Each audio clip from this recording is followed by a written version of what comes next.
Good morning, everybody. Good morning. Welcome to Reaching Forward. So excited to see you all. And thank you for coming to activate a sensory approach to Storytime. My name is Renee Grassi. I'm the Youth Department Director at the Linell Public Library. And where did Sue go? There you are. She's going to be walking around today, and I'm going to be standing here. So this is Sue Parsons. She's the Youth Services Librarian at the Plainfield Public Library. And we are so excited to talk to you today about a sensory approach to Storytime, to serving kids of all abilities. What you'll see today is kind of a combination of talking and interaction, encouraging participation at some of the tables. We'll be passing around some things for you guys to see, touch, play with. But basically, why are we here today? We're here to learn about launching a program that is inherently welcoming to people, for children with disabilities, but really the program is really great for all abilities. And so we're going to be presenting, demonstrating, and encouraging all of you guys to experience what it would be like to be in a program like Sensory Storytime. Perhaps some of you have heard. How many of you have heard of Sensory Storytime? Awesome. How many of you have a Sensory Storytime program at your library? Even better. Well, congratulations for all of you who have done this before, and for those of you that haven't, but you're thinking about it, and you're here today and you're trying to get some ideas, that's really the first big step. So thank you for being here to serve all of our children at our library. So why should we talk about Sensory Storytime? Why talk about sensory at all? What is the point? If we think about what we do in Storytime, it's inherently sensory, right? There's a variety of sights, sounds that are involved with Storytime, but something like Sensory Storytime is especially good in terms of thinking about a universally designed approach to programming. Something that's universally designed, the approach of it is best for all abilities. And so when you think about and you see some of the activities today, these are activities and elements that are good for kids with disabilities, but really for all abilities, with everybody's needs in mind. You're also going to be seeing an approach that involves multiple intelligences. So we're thinking about the kinesthetic learners, we're thinking about the literary learners, we're thinking about all of those various intelligences when it comes to designing a program like Sensory Storytime. And a lot of what sensory experiences are is that it allows for deeper learning. When you incorporate sensory experiences in a program, it activates the brain in ways that other types of learning does not, and it allows for deeper memory as well.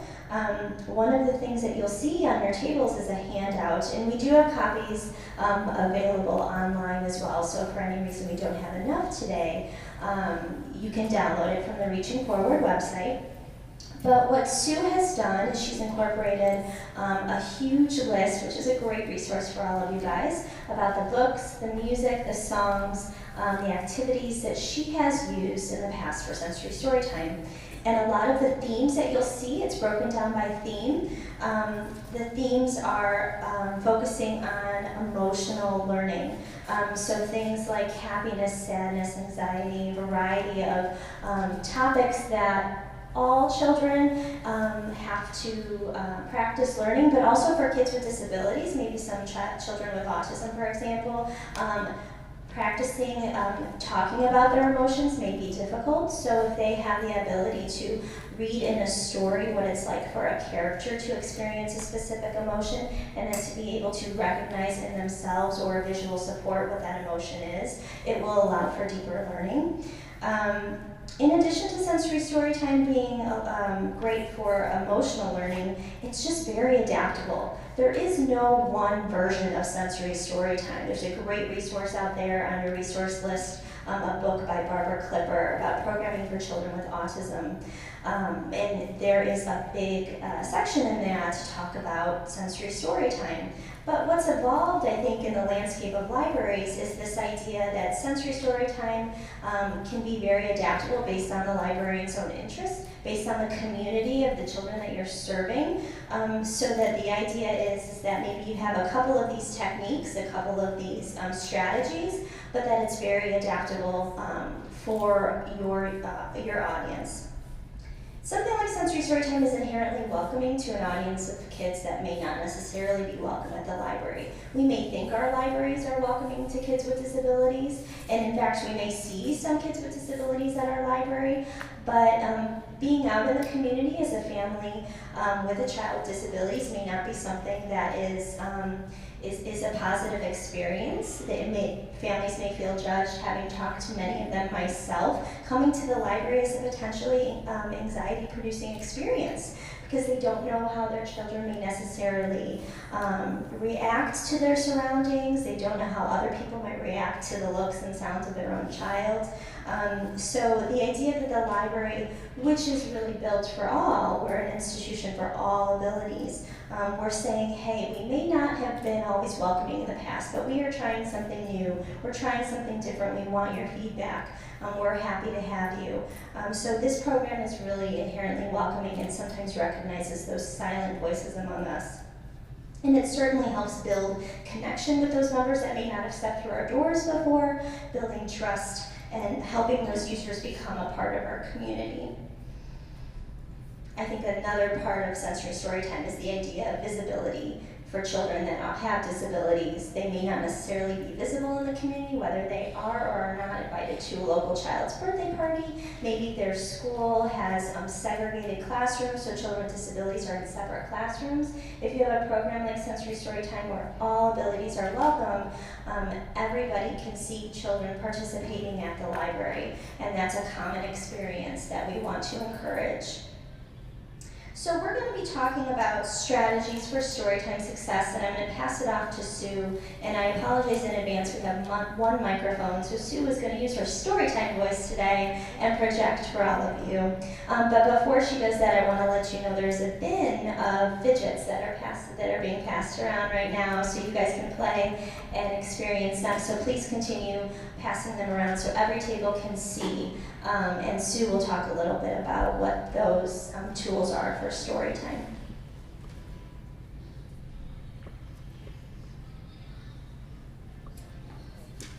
Can someone shut the door by chance? Thank you so much. Really appreciate that.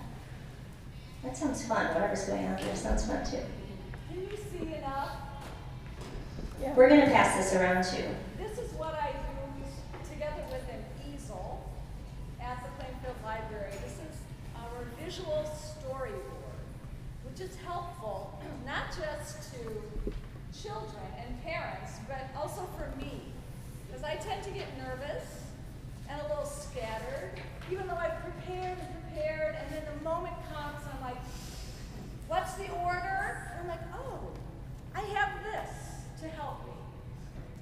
This is one of the devices that is very helpful, not just for sensory story time, but for, you could carry it over if you needed to in your story times for typical children as well. We want to set the stage. We want to hold their attention. How do we do that? We use, first of all, I use mats, and there is a Flarn mat. They're right back here. That gray-white, I don't know if you know about Flarn, it's plastic yarn, and the neologism from that is Flarn.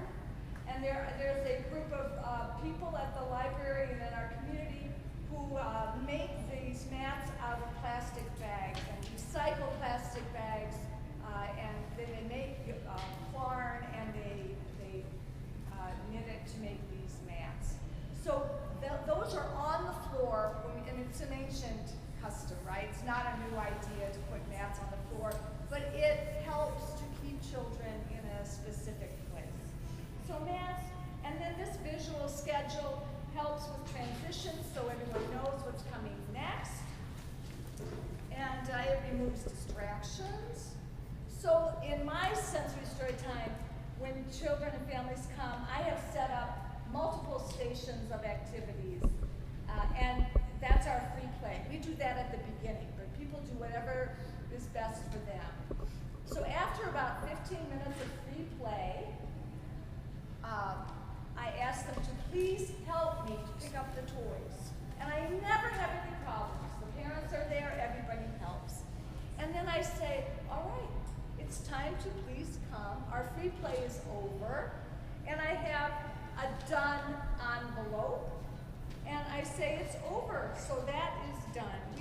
done with free play, and now it's time to welcome each other with my friend, Pájaro. I find that sometimes with this population, and it's not limited to sensory story time populations, but sometimes when we're nervous or fearful or shy, we don't make eye contact with the person speaking, and having puppets or having, this is Pájaro, my pet bird, it relieves a shy person from having to look right at me.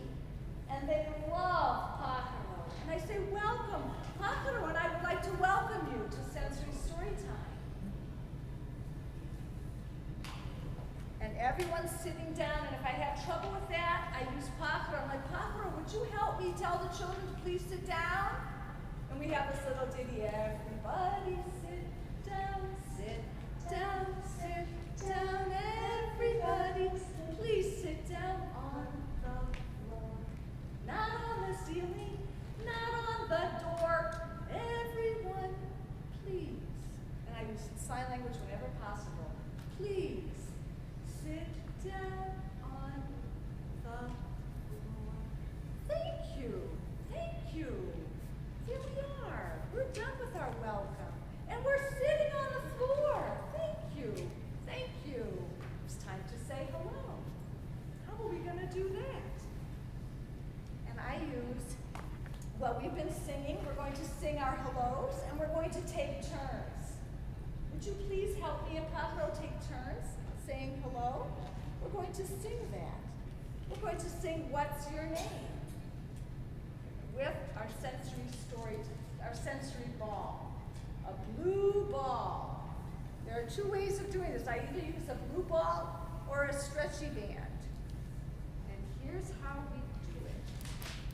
And the lap weights, if anybody needs a fidget, those are passed around. Moms and dads know to take that if they need it. And I decided to get a beat on our knees. 1, 2, 3, 4. I'm gonna roll this big blue ball around the room. Start like that. Who's gonna get this big blue ball and say her name too? I'll do it first. Ready, Pájaro? Here we go. And then I roll the ball to myself. I say, my name's Miss Sue. Who's next? I'm gonna roll this big blue ball. Who's gonna say her name too? Are you ready? And I roll the ball, and the person can catch it. Can you say your name? It's a very difficult thing because they're on the spot. It builds confidence. I model it first, and Pájaro is here. And I'm like, it's okay to be shy because Pájaro is shy. It's okay if there's hesitancy.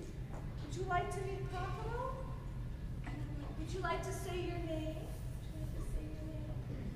And that helps. They don't want to say it to me. And I say, you can have a turn. Would you like a turn? My name's Miss Sue. What's your name? Heather. Hi, Heather. And you can all say hello to each other at your tables. Building community for me is the most important part of sharing a story. To me, it's the most important part of story time is this moment right here where I say, hello, Heather. This is Pájaro. Isn't that a cool feeling? What do you feel with Pájaro on your finger? It's balanced. It's weighted. There's something in the beak of the bird. I got it at Hobby Lobby. It was a great suggestion by a mother of twins who have autism. When she could not give their attention, she would use Pájaro. And I swear it works every time. So I would say if there's one item you need for your story time, Pájaro, it's a way, for me, this has been my secret charm. My secret charm is Pájaro. So we use that ball, and they can pass it to someone. They don't have to roll it back to me.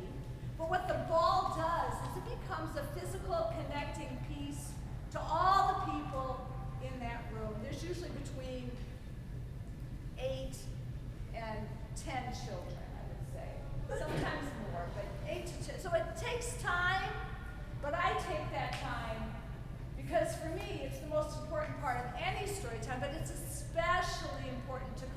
social skills with children who are on the spectrum. And it builds confidence. So that is how I start. There are so many other things I can do. I can show you a stretchy band. If there's time later, I'll do another introductory game that I do, a name game. Thanks, Sue. And I think with what you were saying about the names, the importance of names, it gets back to that idea of visibility. Whether you have a disability or not, you have a name, and to be seen by someone at the library and to be recognized and to have that librarian remember that child's name. It's amazing the amount of connections that you can have with children at your library. Perhaps many of you already know your children's names that come to Storytime, but especially for this audience, it's particularly important, so thank you. We're going to move on to books. And so we're talking about sensory storytime. Why books? Well, I think as Sue has even said, sharing the story is the central focus of sensory storytime. While it might be an adapted story, it might be a story told in a slightly different way.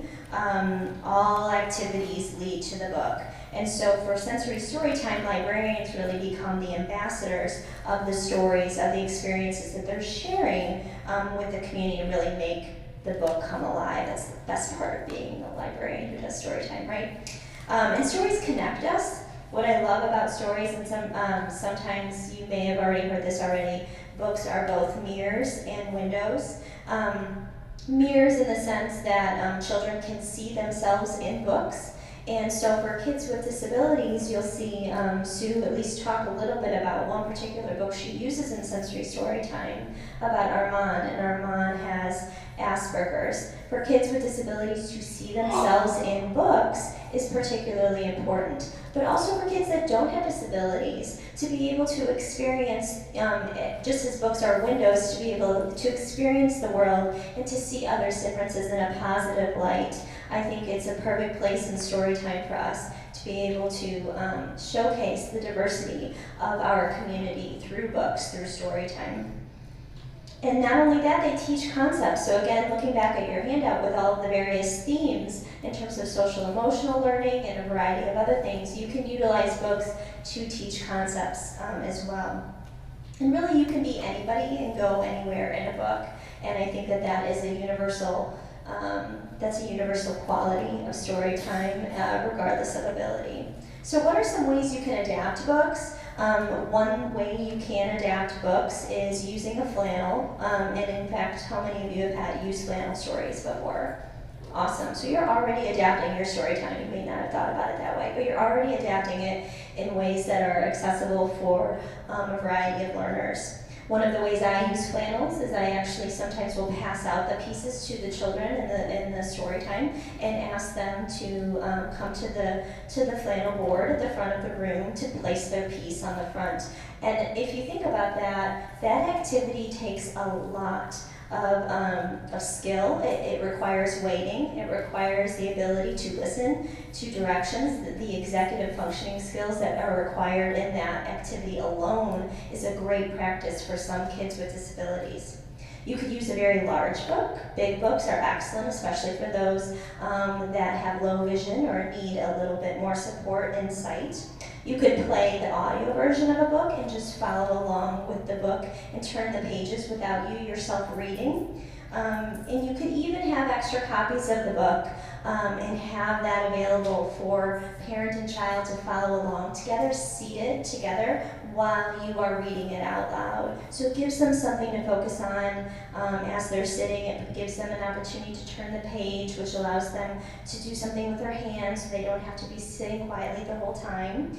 You can also utilize story boxes, and this is my plug for ALS, the Association for Library Services to Children. If you're on Pinterest, there's a sensory storytime Pinterest board, and there are a variety of awesome ideas there as well. But a story box basically is taking the elements of a story and finding real life objects, maybe a variety of sensory objects, putting them in the box, so when there is an opportunity to give a real life equivalent of a concept or an item in a story, or even a character, you can pull that item out of the box, talk about it, pass it around. It just, again, makes the book come to life a little bit more. And it's a great way for, you could even use it as a predicting element of story, taking the items out of the box before you even read the story and talking about what elements of the story might be coming up. It's especially good for those with visual impairments if they're not able to, if they have low vision, the ability to have tactile experience of experiencing the items is a great way. So now Sue's going to do a little bit of a demo of one of the books that she has done in Sensory Storytime. Well, you mentioned Armin Goes to a Party. It's a book about, so here we go. Let's pretend we're at the street. This is our book for today. Have you ever been nervous about going to a party? This is Armin. Does he look happy? No. No. What would you rather do? Would you rather go to a big, noisy party or play Legos at home? Legos at home.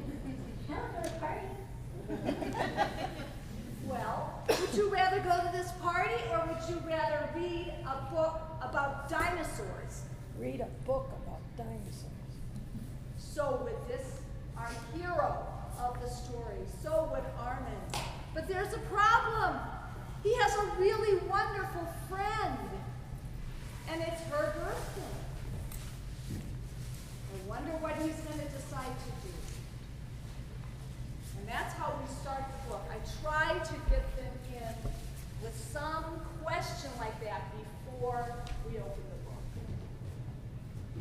And I don't know, am I going to read the book? I don't think I need to read the book. You're okay. Okay, it's a wonderful story. He decides to go to the party, and he's glad, but he doesn't really enjoy it. And at some point, there's so much noise and smells that don't sit well with him that he has to leave. And the friend knows that, and the family prepared for that, and there's a special room where Armin knows he can go and rest and play, and then when he's ready, he comes back. So it's a wonderful book. The beginning is a bit wordy, and when I used it, that's my only concern about the book. I had trouble holding their attention with too many words. So if I were to do this again, I would paraphrase and be prepared to paraphrase the first couple of pages. But asking those questions in the beginning is very helpful.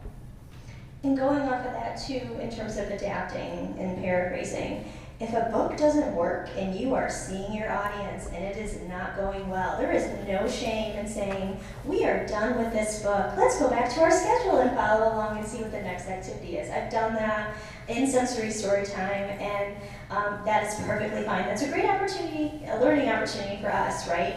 And in terms of Armand too, I think, in terms of delivery, I found that when I was doing Sensory Storytime, and Sue, maybe you agree, I found myself being a lot less verbose, and I can be quite verbose. But when it comes to assuming the Storytime persona in Sensory Storytime, I just needed to make sure that I myself, my brain was a lot calmer. There were less words coming out of my mouth. I was very clear in my direction. And while, again, it depends on your audience. If you have a very verbal group, that's great. Encourage conversation.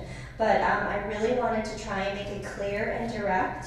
And I wanted to create a calm environment, and that was through the whole story time, including the book delivery. Do you have any other strategies for adjusting? I just realized that I overlooked the two things I do before story time in my nervousness. One is, when it's time for the story, I use Pájaro, and I ask Pájaro if he would please take 5 with me. And take 5, and the children know this with me. You hold your hand out. Okay, you ready, Pájaro? You don't have 5 fingers, but the children do. Here we go. We're going to take 5. Are you ready? Let me see your hands. Nicely done. Look at that, Pájaro. Look. Okay, ready? Here we go. We're going to breathe in, and with every count, we're going to count like that and breathe in. Ready? Go.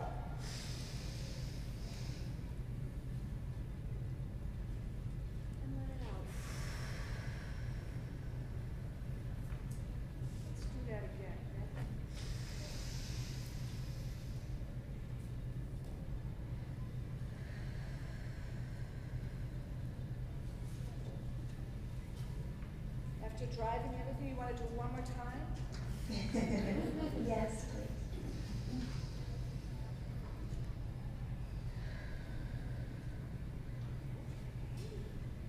Wait, ready for our Arnold Global rhyme? Okay, get ready. Get your arms ready. Books to the ceiling. Can you stretch? Woo! Look at you. Okay, ready? Books to the sky. Where's the sky? Way up there. My pile of books is a mile high. Oh, how I love them. Oh, how I need them. I'll grow a beard by the time I read them. Right? They love that rhyme. And they love the stretching. So we do the take 5 and then we do the books. That's a great way to start. That's such a good transition, Sue, because we're talking about movement next. And I think what you saw there too is movement can be large, movement can be small, movement can be breathing and pretending you're blowing off the petals of a flower on your finger, or counting down on your hand, or it can be very, very large, and you can get very, very big and get very, very small. So what are some of the benefits of incorporating movement into your story time? Some children with autism have what's known as sensory integration disorder, and they may have difficulty with aspects of experiencing their surroundings. And so, for example, they may need movement breaks, they may need opportunities to run around the room, they may require something to regulate themselves physically and emotionally in terms of movement, and providing movement allows them to regulate themselves. And these exercises stimulate the vestibular system, which again is a lot of what Barbara Clipper's book, Programming for Children with Autism, focuses on. It's those therapeutic exercises that are incorporated into sensory story time to activate those aspects of the system. And like, for example, twirling around the room stimulates the body and helps them practice balance. And then there are other variety of movement opportunities that I'm sure you guys are already doing in your typically developing story times. But also movement allows the child to interact with the world, practice their 5 senses, build self-awareness of their body. So what's known as hypersensitivity or hyposensitivity. Hypersensitivity is sensitivity in the extreme sense, so very small sensations can have an extreme negative feeling on someone who has hypersensitivity. Someone who is hyposensitive means that they are seeking sensory experiences. So for some of your fidgets that you see in the bin, you might even see that brush that provides sensory input to children to help them feel calm. So providing opportunities, a variety of opportunities for those who are hypo or hypersensitive. And as Sue said, it builds confidence.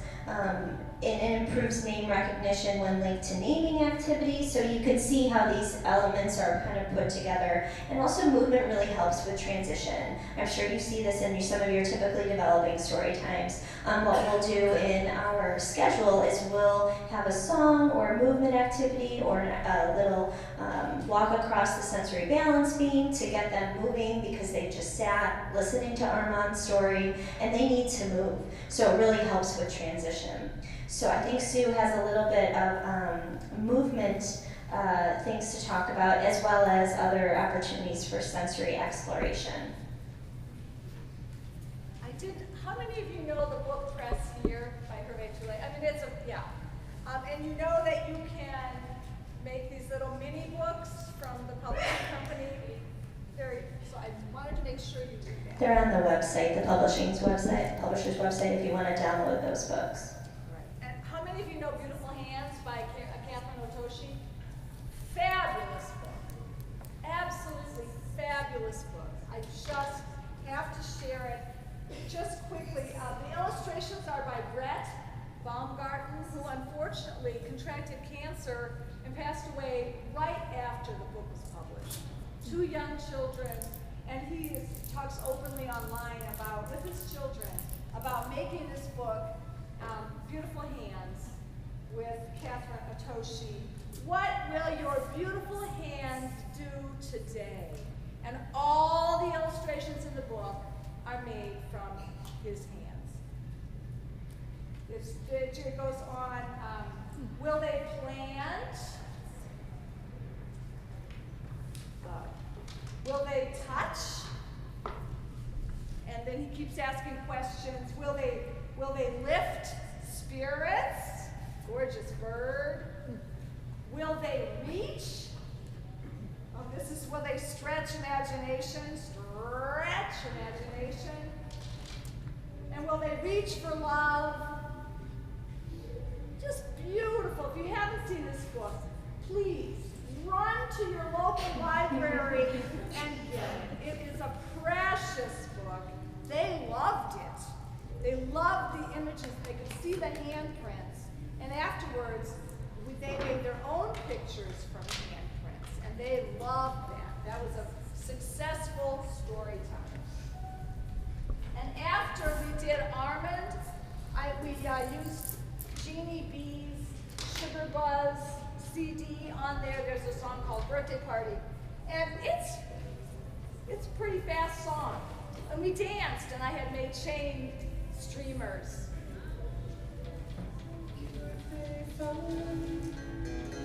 I wanna play with twirl. We did all of them. I'm gonna invite all my friends. I hope my birthday never ends. Get ready. And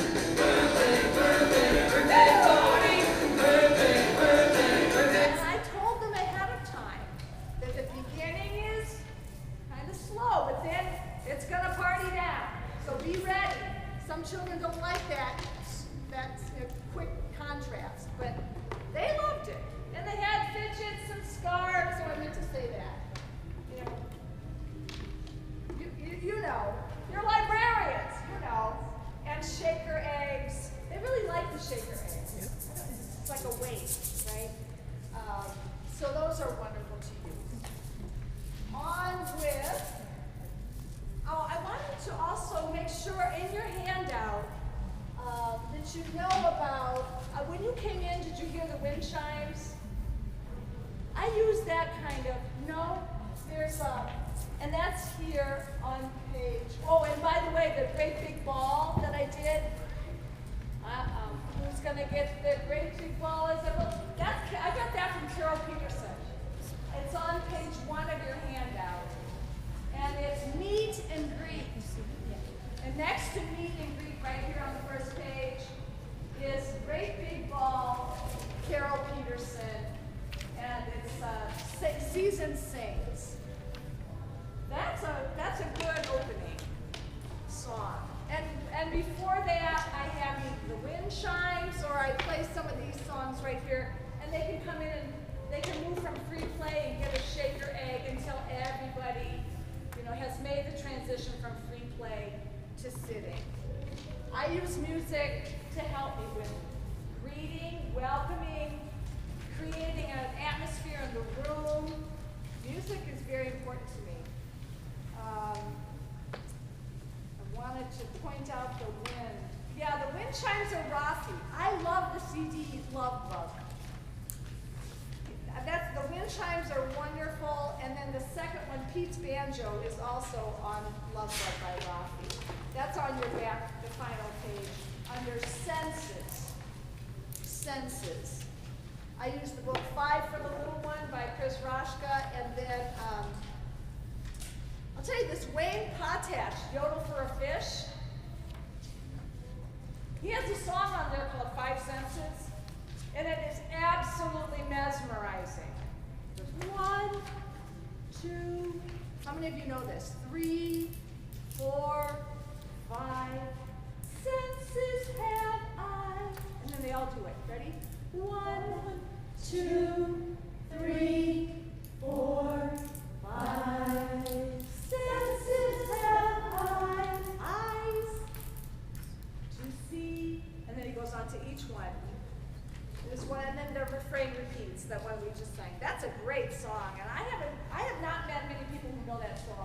That's a great song. All right, where are we? Yes, well, the parachute's always a hit. Save it for the end. And the stretchy band. How many of you have this new TheraBand stretchy band? I mean, it's new to me.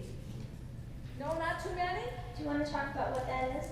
Yes, it's right here. We do have time for the stretch band activity. Okay, all right, well, let's do it. Sometimes I use the stretchy band at the beginning. I use it for color as well.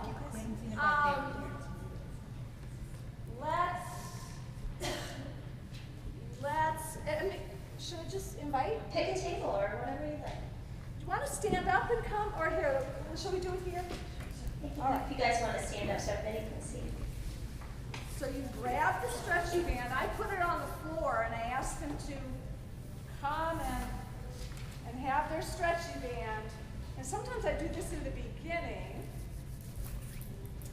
And I got this from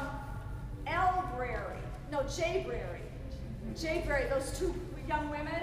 All right, I like this a lot. It's like, it starts, this is such a simple exercise, and it's gonna make us strong. This is such a simple exercise, and it's gonna make us strong. We're gonna stretch up high. We're gonna stretch down low. This is such a simple exercise, and it's gonna make us strong. And you can go on and put whatever you want. This is called diagonal something. But it's important. I forgot the word. It's important. Can you lift one hand? Can you lift the other hand? This is such a simple exercise, and it's gonna make us strong. So the stretchy band's wonderful for that. You can also use it with naming. It's also naming each other and creating a community makes us strong. So you could sing that. My name is Miss Sue. And then you can say your name when we go around. And then once we've done all of our names, the more we are together, together, together, the more we are together. Happy, sign language for happy. The happier we'll be, 'cause my friends are your friends and your friends are my friends. The more we are together, the happier we'll be. Great beginning, and then you're all, in a community. We've done row, row, row your boat. Yes. Like this. You could do row, row, row your boat down the stream. Or you could do with both hands like this. What's really interesting is the tension on this band. This is from, where did you get this? Do you remember? We can put this My up. boss got it. All right. Well, there's a Thank you. Bear Paw Creek. BearPawCreek.com. Amazon is where you would get this, or bearpawcreek.com is what someone shared. Thank you so much. And there's a variety of different types of TheraBands. There are the large group ones or the small individual ones. You can pass them out so everybody gets one. You could have them underneath. If the parent is there, they can stand on the end, and then the children can stretch all the way up and all the way down. There's a variety of activities that you could do, and again, it really practices that movement. Thank you guys for participating. I use this for colors, and the pink ribbon is on here because if we had stood in a line, that one of the things that's important is cross bilateral, and you pull and you pull and you pass it back to each other, and with music playing, and then I stop the music, and whoever is closest to the pink ribbon has to say what color they're holding. So that's another. To add a couple more things about movement, one of the things that was always incorporated in my sensory story times was we did the full visual schedule of book, song, activity, book, and then closing. And then we would always incorporate sensory play. Sue does her sensory play, open-ended sensory play in the beginning before story time begins. I've done it at the end, and I think both of us incorporate stations around the room so that the kids and the parents can rotate around. So there's a lot of opportunities for sensory exploration. Some of the most popular activities in our sensory story times have been the sensory rice table. So that might be a little more of a larger purchase for your library, but you would get something of a bin, or even the large stand tables and put rice inside, and you could put manipulatives in there. And I think we've also done sensory Play-Doh. If you do crafts, I know Sue has done crafts before with like an end product in mind. I think there's another, you could also incorporate open-ended crafts so that there isn't one. This is the product or the craft that she has done, and I'll let her talk about that. Yeah, this was especially surprisingly successful. We talked about time. And on the Cricut, you can make a template and then just tape it to the record, and then give silver and gold markers, and they can practice writing numbers. And then we had prepared these little hour hands, and then the brad, and you're done. They really loved them. And it was around, with Rock Around the Clock, right? That was the whole idea. Yes. Yeah, that's and really we had cute. the music and We've also done open-ended crafts, so I'll sometimes have a feather table where we have feather, we have construction paper, and the kids can glue and create there. If you have even something like markers, you can invest a little bit of money in purchasing some of those sensory markers that will provide different smells as they're using them.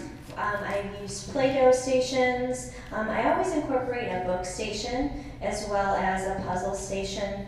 But there's a variety of activities that you can do in terms of your sensory play. And if you look at the ELSC Pinterest board, or if you look at some of our resources here, really your creativity, and then also talking to the parents about what kind of opportunities they want to have. I mean, there are no limits, really. And we've talked a little bit about music already, Sue has, and I just want to talk and share that music can definitely be used in sensory storytime. Don't be afraid of it. I think that it's important to think about ways you use music. So in terms of movement, we've seen some really great examples. You use music as transitions between activities, but also opportunities to interact with each other. It seems very simple, but the practicing and the skills that are involved are great. We had an activity where kids would pair up, and we passed out bean bags, and when the music was on, they would practice passing the bean bag back and forth with each other. And when the music stops, they stopped, and then they found a new partner. And again, in terms of executive functioning skills, what's required in an activity like that is a lot, and there are benefits to that. Just the idea that they're working with someone else, practicing, you could even talk about practice looking at each other's eyes and saying hello, practice greeting each other. There's a lot of ways you can incorporate that. In terms of music, you can use pre-recorded music. I would caution you, some children might be hypersensitive to sound. As certainly as Sue was saying, it's great that she prepared her audience for the abrupt change in tempo that was going to happen. That again helps kids with anticipating what comes next. But don't be afraid to sing on your own, as all of us do in story time. You can tap your way through rhythms, through song, make noises with your own body, like clapping. And then on the other hand, you can encourage using music, whether with songs, with lyrics or not.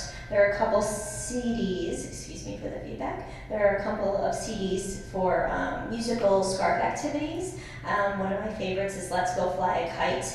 And it's just very, and I see some smiles, so you must have used it too. And this works really well, just walking around in a circle using scarves and listening to the directions of what they are telling us to do in the song. In terms of incorporating musical instruments, and we do have some time for us to talk about that, what I love about musical instruments is that it connects sounds in books that you can see. It makes it really come alive. We actually have a group of students coming to the library in a couple Sundays from now from a local deaf and blind school, and the teachers have said that their students really enjoy using and playing and practicing with musical instruments as a sensory break, as an opportunity for fun. So we're going to have a musical instruments corner. And I think it definitely musical instruments activate activities of the, or aspects of the brain that regular recorded music does not. Studies have shown that music really lights up the whole brain. So I know that Sue has brought an example of a xylophone that she received. I'll let her talk about that, but you can use whatever musical instruments you have on hand to practice rhythm, and I'll let her talk about that. Yeah, my friend was a Peace Corps member in Turkey many years ago, and I was helping him and his wife move from Flossmoor, and they had a ton of stuff, and as you know, moving is very difficult. And Lynn said to him, he got this after he traveled, after his Peace Corps experience, on an island. I can't remember which Pacific island, it was some island, and he carted it all the way back to the United States. It's all completely natural, and I fell in love with this thing. And Lynn said, you are not taking that to California. We are not moving that to California. A big argument, and they looked at me and I'm like, I'll take it. I know just how to use this thing because it looked like a bridge to me. Yeah. I think it's, you know, I don't know what wood it is. Maybe you all know. I don't know if it's teak, but it's just gourds. Can you hear it? Yeah. Isn't that marvelous? And I thought, wow, the Three Billy Goats Gruff. Yeah. You can do Jack and Jill went up the hill to fetch, and go from low to high. To fetch a pail of water, Jack fell down and broke his crown. And Jill came tumbling after. Right? It's so obvious.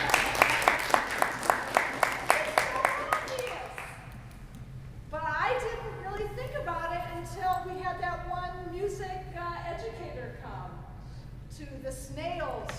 We'll talk about snails. Yes. How many of you know about snails?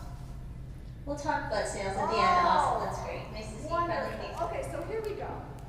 This was a very popular, this turned out to be very popular. I tell the story of the Three Billy Goats Gruff, and just know there are some handouts up here, not enough for everybody, I don't think, but there's this starfisheducation.com. Starfish, all one word. Starfish Education is all one word. Starfisheducation.com. And it's STEM, teaching STEM. And this was a great post-Storytime activity that we did. And you can find out about it up here. It just used 2 cups that were the pylons for a bridge, and a cereal box, rectangle, and then 2 other paper accordion, one way an accordion, another, and then those mancala beads that are used at parties and things. And each person got a cup with those ingredients, and then they made their bridge, and then they tested it using either the cereal box, the accordion one way or the other, and they predicted which one would hold the most weight. And I've done this with 2-year-olds now. I keep reusing this. It's wonderful. They love it. But first I tell them a story about the 3 billy goats gruff. Now this is about 3 billy goats and they're brothers. One's really big, one's middle-sized, and one's little. So, would you help me? The little one has a voice like that. And there was trip-trapping. Can you trip-trap and help me trip-trap? Trip-trap. Can you get a beat? Trip-trap, trip-trap, trip-trap, trip-trap. That's the little goat. Okay, ready? Trip-trap, trip-trap. But then there's a middle brother. Trip-trap, trip-trap, trip-trap, trip-trap. Who's that? Is that the little one? There's the middle, and the third is the big billy goat gruff. The big billy goat gruff. So I use the low for the big, the middle for the middle, and the high for the little. And I talk about that before we even start. Okay, you ready? 3 billy goats gruff. Once upon a time. And we go on. I don't know if we have enough time to do it. Yeah. So that's that. And then whenever the troll comes, who's the troll? The troll is mean. A monster, like a monster. Right? The troll's the bad guy. Who's trick-trapping over my bridge? And then when he falls off, or when they cross over the other meadow, or when they run, and it works. Yeah, it's great. It's great. I've really seen it. Thank you, Sue, for showing us. Yeah, great. Thank you. A couple things before we conclude. She did mention we have a couple of handouts sparingly. So one of the handouts I have up here is our promotional flyer that we have at the Linell Public Library for our sensory story time.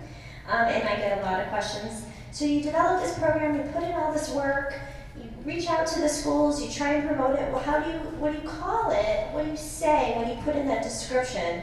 And we've really, over the years, I've really agonized over wording. Just something of note. Families with children with disabilities may all feel differently about the words that are used to either describe their family or their child. So for example, you might think of person first language, so that's putting that person first. And I always try and incorporate that into my program descriptions. So for example, instead of saying the autistic child, you would say the child with autism.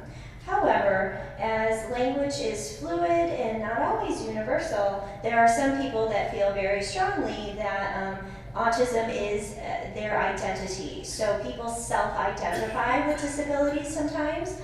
So they feel very strongly that autistic is an adjective that is them and describes it more than describes them and is part of them.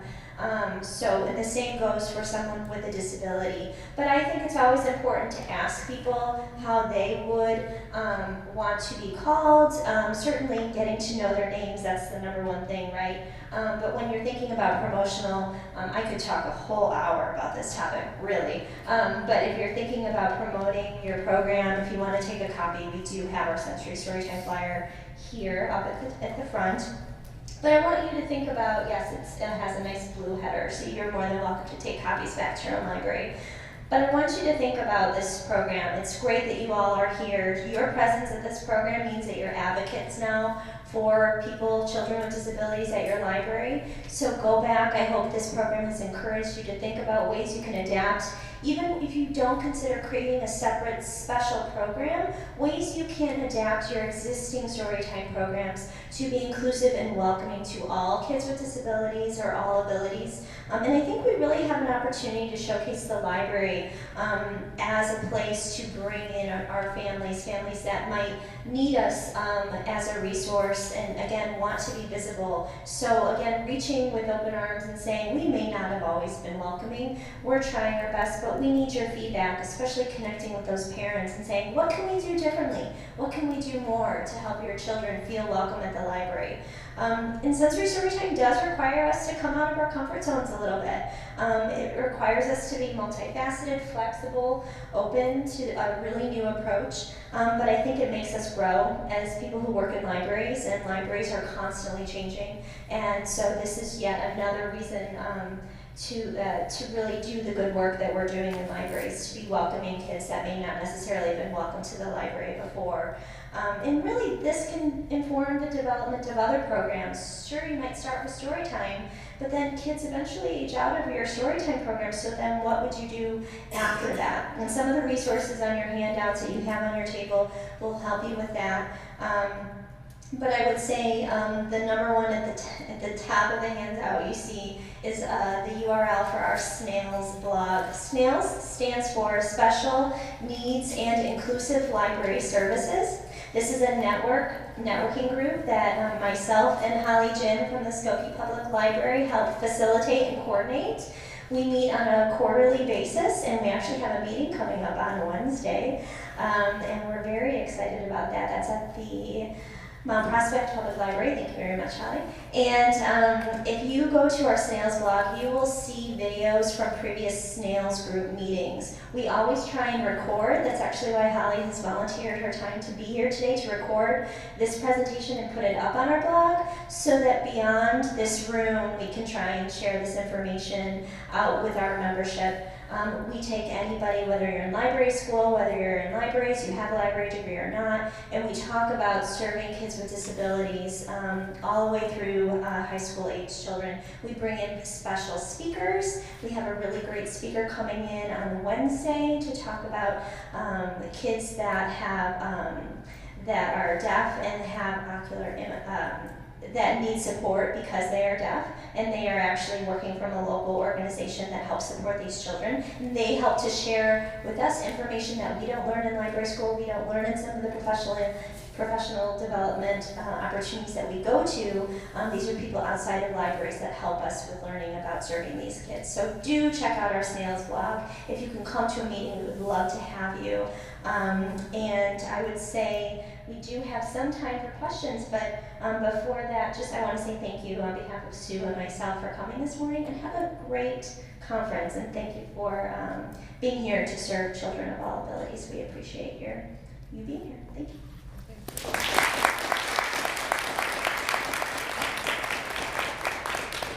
We have a few minutes. Does anybody have any questions that we can help answer?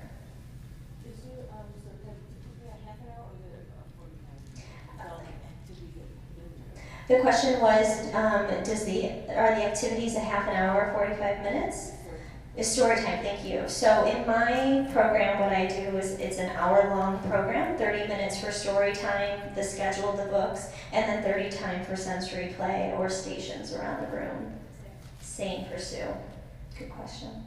Any other questions? Yes? Do you require registration? Good question. The question was, do we require registration?